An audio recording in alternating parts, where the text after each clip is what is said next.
In this video, I'm going to talk about Daenerys Targaryen's fate in the final season. I'm going to explain you how Dany's role will look like in the last 6 episodes of Game of Thrones, as well as if Dany will ever sit on the Iron Throne and rule over the 7 kingdoms. Daenerys, accompanied with Jon Snow, is heading to the north with all her remaining dragons and armies, not to conquer it, but rather to save it from the Night King and his army of the dead. Daenerys and Jon are sailing towards White Harbor, the main seaport of the north with the Unsullied. Once they arrive over there, they will meet at the tracking of the King's Road and then ride together to Winterfell. According to reliable sources, there will be a big meeting between Daenerys and Sansa Stark once Dany finally reaches Winterfell. Having in mind that Sansa back in the 2nd episode of the 7th season stated that Daenerys doesn't want to help the North but rather wants to conquer it, many fans are likely to assume that the Stark sisters, including the other Northern Lords, will not accept Dany as good as Jon did, not to mention as their queen, but they might be wrong. As Daenerys said herself in the season 7 finale, she is not heading north to conquer the North, but to save it, and that's something the Northern Lords will see for themselves in the very beginning of the final season. Sansa will see for herself who Daenerys truly is and what her true intentions are, and will without a doubt accept her as the North's most trusted ally and its only hope.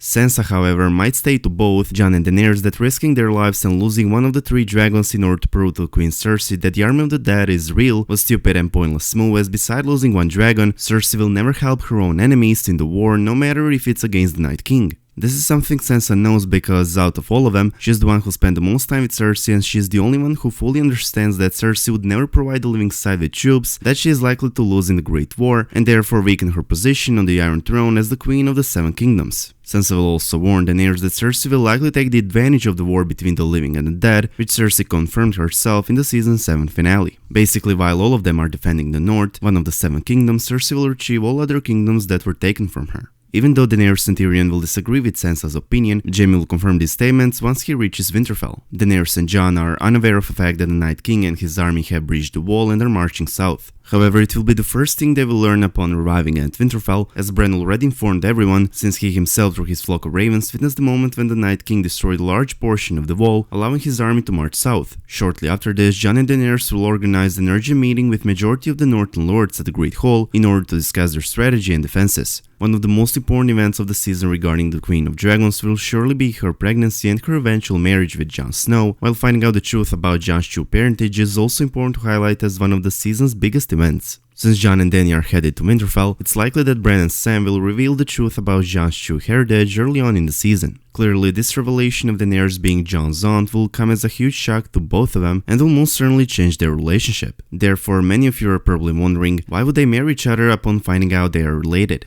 A few days ago I made the entire video regarding this topic, but if some of you haven't seen it yet, let me introduce you with the Targaryen wedding theory of mine in a few sentences. Yes, even though they will at this point be aware of their family ties, Jon and Dany will marry in the 5th episode of the final season, but no, they will not marry out of love nor because they want to seal their alliance, they will do it because of their child. Jon and Dany will not continue their intimate relationship after they found out the truth, which will by the way take place in the very beginning of the final season, but they don't have to because Daenerys already got pregnant in the season 7 finale and it might have been officially confirmed a few days ago. There's an interview in which Game of Thrones showrunners David and Dan are discussing Daenerys' potential pregnancy with Kit Harington, an actor that portrays Jon Snow. Kit states, Daenerys says that she cannot have children, and they're like, we'll see about it, on which one of the showrunners laughed. Regardless of this interview, the show's next big twist, their child, was heavily foreshadowed throughout the previous season multiple times that Dany's pregnancy almost became a certain thing. The most prominent one would definitely be Jon's statement on Dany's belief that she cannot have children. I can't have children. Who told you that? The witch who murdered my husband. Has it occurred to you she might not have been a reliable source of information?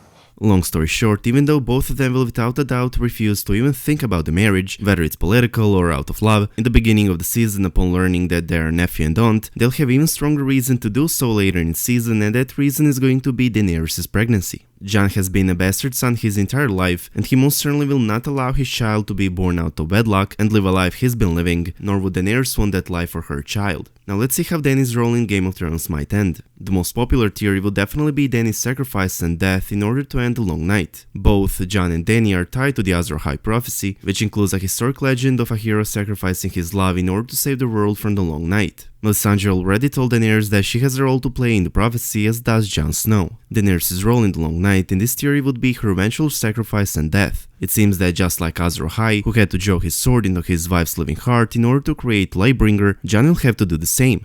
However, while this theory would most certainly match with George R. R. Martin's announced bittersweet ending, I still believe in a theory of mine that I introduced you with over a year ago, and it's Daenerys becoming the Night's Queen. Before I introduce you with all the clues that are supporting this theory, let me firstly tell you a few sentences about the Night's Queen so you could have an insight of what Dany might become. The Night's Queen is an unseen woman in Game of Thrones, a legendary figure known in the Seven Kingdoms and among the Free Folk. According to legend, the Lord Commander of the Night's Watch found in the haunted forest a cold woman with bright blue eyes. He took her to the other side of the wall and declared himself as the Night's King. Their love and reign lasted for 13 years, whereupon the Free Folk rallied under the banner of a king beyond the wall and marched against the Night's King's seat, against the Night Fort, which resulted with the Night's King defeat with the aid of House Stark. Now that you know a little bit about the Night's Queen, let's start with a theory in which Daenerys will become this same queen. Earlier in Game of Thrones, we've learned that the leader of the White Walkers, Night King, is able to create other White Walkers, but it seems that he can only create one if that human being is a pure-blooded, incest-born. As some kind of proof, we have a few scenes in which Craster had been sacrificing his incest-born babies, including a scene from the 4th season in which Ross places Craster's final son on the ground in the haunted forest, whereupon White Walkers approached and took the baby, carried it towards the Shattered Mountain in the lands of All of His Winter. Once the White Walker approached an icy altar ringed by large icy spikes, he placed the baby upon the altar, whereupon the leader of the Night King approached, gently gathered the baby in his arms, and placed his index finger upon the baby's cheek, which caused the child's eye to turn icy blue and its skin to grow pale. This scene from the 4th episode of the season 4, in my opinion, confirms my statement that only incest-born, pure-blooded human beings can become a White Walker, while every other human beings can only become a white, reanimated corpse raised from the death by the White Walkers to act as their minions. All of this means that the Night's King could turn Daenerys into one of them, since Dany is a pure-blooded, incest-born daughter of King Aerys and Queen Rhaella Targaryen.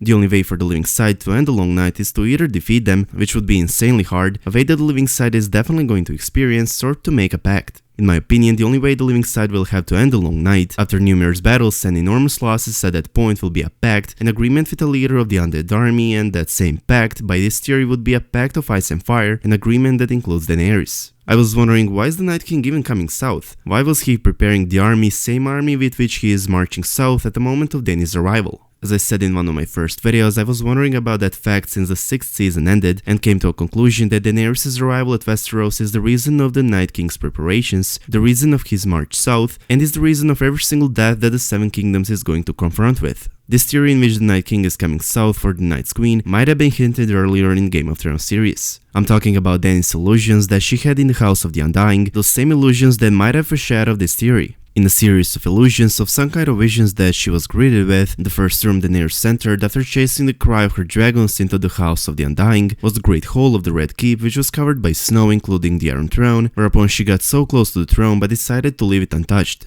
I would say that this foreshadows that Daenerys will end Cersei's reign. While she will win the Iron Throne, she will not be able to sit on same, since she'll have to give up her life so others, including her child, could live. Those battles between the living side and the White Walkers accompanied with their White Horde will take a lot of casualties for both sides, but every casualty of the undead army will be replaced with a casualty of the living side, since all brave soldiers that are going to sacrifice their life on the battlefield in order to stop the Night King and his army will be raised from death and will increase the numbers of the undead army. Upon a huge amount of casualties and upon realizing that their chance to survive the long night is small, the living side will decide to stop fighting and will try to establish peace, will try to arrange a pact with the leader of the White Walkers. Now we're coming to a pact that I mentioned earlier in this video, a pact between the living side and the Night King, an agreement which Daenerys will accept to end the long night, a pact in which she will become the Night's Queen. This is an agreement which will save Westeros, sacrifice which Daenerys as a true queen will accept to save her people's lives. Daenerys' illusions are foreshadowing that Dany will win the Iron Throne, but will realize that she will not be able to sit on the same, since she will have to give up on it, since she will give up her throne for the greater good. She will accept a pact with the Night King in order to end the long night. Daenerys will become a Night's Queen, whereupon the Night King and the Night's Queen will go beyond the wall and rule over it, as a form of peace agreement between the living and the dead.